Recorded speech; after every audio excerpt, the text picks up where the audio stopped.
Hello. आता आपल्याला लग्नानंतर होईलच प्रेम याचा 18 जानेवारीच्या भागात आपल्याला आता असं बघायला भेटते की जीवाची जिद्द आणि काव्याचा स्वॅग, काव्यार्थ आणि जीवांदिनीच्या नात्यात तिळगुळाचा गोडवा. लग्नानंतर होईलच प्रेमच्या आजच्या भागात आपल्याला काव्य आणि जीवा त्यांच्या जोडीदारांना जिंकण्यासाठी हटके स्टाईलने प्रयत्न करताना दिसलेले आहेत. कालच्या भागात आपण बघितलं की नंदिनी देशमुखांच्या घरी गेलेली असते. तिथून ती जेव्हा परत येते तेव्हा नंदिनीचे आईवडीलही बाहेर गेलेले असतात. त्यामुळे ती जीवाला बघू लागते, कारण की मानिनीने तिला तिच्यासाठी संक्रांतीची ब्लॅक साडी आणि जीवासाठी कुर्ता देऊन पाठवलेला असतो.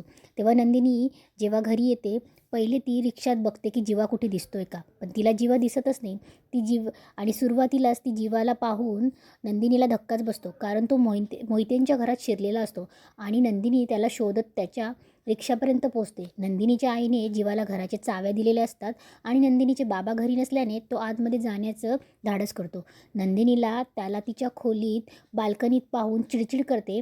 आईने जीवाच्या हातात घराची किल्ली दिल्यानेही ती वैतागते.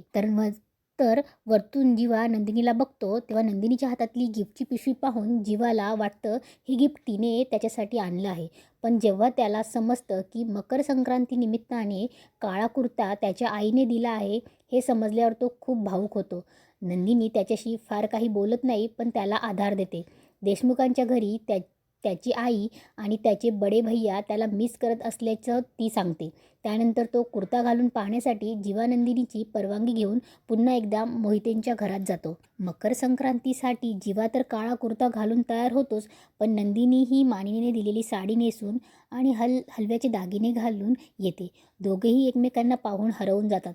त्यानंतर नंदिनी स्वयंपाकघरात जाऊन तिळगुळ बनवण्याचा प्रयत्न करते, पण तिला हा पदार्थ काही बनवता येत नसतो. जीवा मात्र या बाबतीत सुगरण असतो. शेवटी जीवा हट्टाने तिला मदत करतो आणि दोघे मिळून हा पदार्थ तयार करतात. नंदिनी आधी त्याची मदत नाकारते, पण जीवा तिच्यासमोर गरीब चेहरा करतो आणि तिला याकरता तयारही करतो. दोघांमध्ये रोमॅन्टिक क्षणही या भागात दाखवण्यात आला आहे. आणि इकडे देशमुखांच्या घरी तर रम्या आणि पार्थ युग यांच्यात पतंग खेळायची स्पर्धा सुरू असते. रम्याचं पतंग कापायला त्यांना जमत नसतं आणि तेवढ्यात तिचं पतंग कापलंही जातं. तेव्हा युगला आधी वाटतं की पार्थ दादाने हे करून दाखवलं आहे, पण खरं तर काव्य मागून येऊन तिचं पतंग कापते. मानिनी तिची फिरकी सांभाळण्यासाठी साथ देते. दोघे सासू सून मिळून गॉगल लावून धमाकेदार एंट्री करतात आणि रम्याचं पतंग कापतात. काव्याचा लूक पाहून पार्थ तिच्याकडे बघतच राहतो.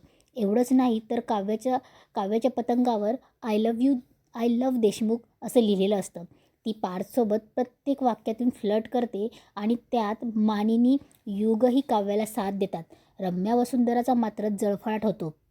पार्थला काव्याचं पतंग काही कापता येत नाही, त्यावरून त्याची चिडचिड होते. काव्य म्हणते की काव्याचं पतंग प्रेमाचं आहे, प्रेमाने कापाल तर कापलं जाईल, असं रागाने नाही कापलं जाणार. त्यावरून पार्थ आणखी चिडून स्पर्धा करू लागतो.